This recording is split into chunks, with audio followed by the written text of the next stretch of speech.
Today, we are talking about how not to compete on price on Amazon.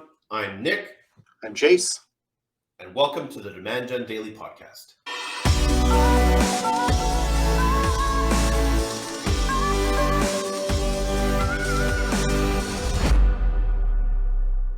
Please remember to like, subscribe. We are talking today about Amazon and how not to compete on price, a super hot button topic. Because people, often say Amazon can be a race to the bottom price-wise, to no profit, etc.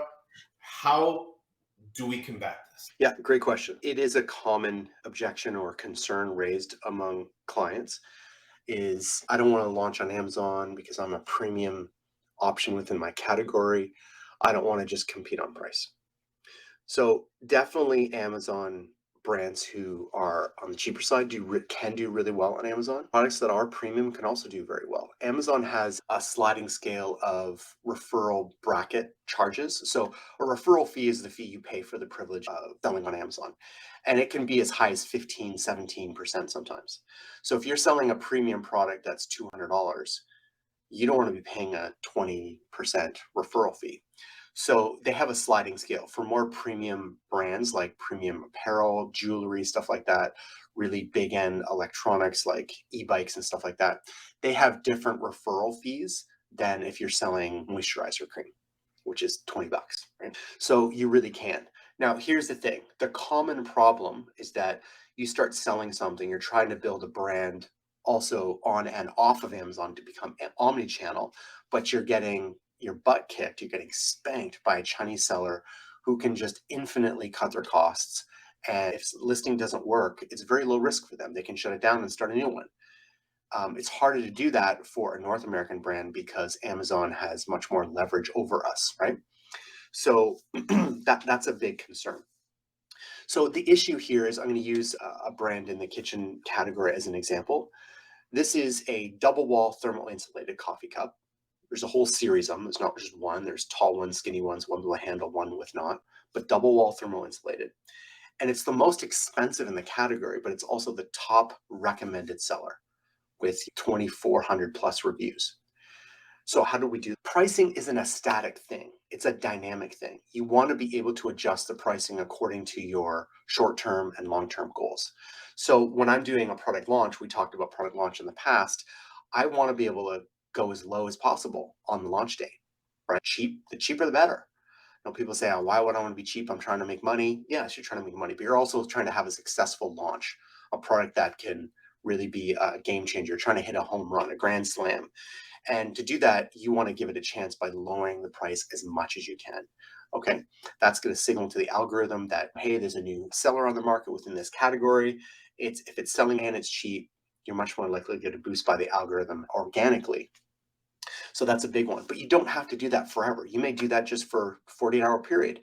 You may be more aggressive and do it for a week. I've seen sellers do it for as long as 6 months, break even or lose a little bit because they are pushing out the competitors. It's very aggressive and it can work. And as I said in the past podcast, the psychology about it is that your competitor does not know how long you're willing to break even or lose a little bit, right? And they're sweating. It's much more stressful for them than it is for you. Some will go even the more aggressive side where they're jacking up the cost on the PPC ads and they're lowering their price. Very aggressive. Can work, but a lot of people just don't have the stomach for it. They're not thinking long term, and that's what I would recommend. Pricing strategy is a long-term strategy, not a short-term strategy. Yeah. So be willing to be dynamic. According to seasons, I'm going to adjust the price according to supply and demand, according to what I can get away with. Now, in the kitchen category, this product I was talking about, double wall thermal insulated coffee cups, for 60 days, we brought the price down to the near lowest price for that product category, but we had by far the most reviews. So it was just a no-brainer. We were selling. And because we knew the listing was well optimized and converting for mobile, especially, a lot of our young moms were buying on a mobile device. Our session rates were great. We're sending all the right signals to Amazon that this is the product that you want to recommend in the top organic spot for these keywords. And then once we get that domain authority, that history of sales velocity that proves to Amazon that we're selling, we can incrementally increase the price. Magic. I don't want to say that it's easy because there's a lot of nuance there that needs to be executed well. But that basic dynamic strategy can work, and it's worked very well. So much that we talk about here sounds like obvious, basic marketing salesmanship, but very few people execute on these details, right? And that's basically pricing on Amazon. Yeah, and obviously there's nuances here, but one of them that I'm going to mention, which is always at the forefront of our mind, is brand. If you drop your price a lot with a really polished brand, like a very like aesthetically pleasing brand, very in tune with your target audience, etc., bringing the price back up is a lot easier.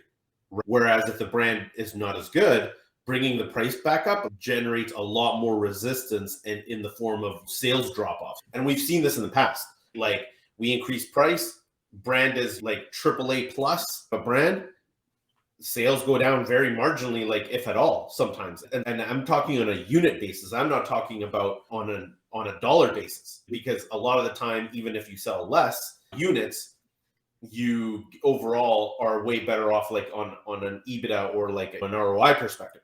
But if the brand is good enough, sometimes your unit sales might not even go down. Sometimes they might actually even go up because of this. Now, if the brand isn't as strong, yes, as you increase price, you're going to see unit drop-offs, like for sure.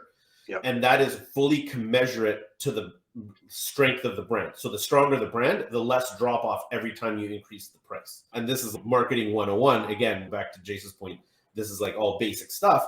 But again, the execution of this is, we rarely see this executed well on our side.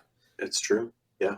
When people get on a call, they're looking for, I just had a call yesterday, a woman wanted to know, which she didn't say it, but she was looking for a secret or advanced technique that was going to push her over. And the reality is it's about getting a team or partnering with a team that can execute on the basics well. They're just masters of the basics. It's a really common thing.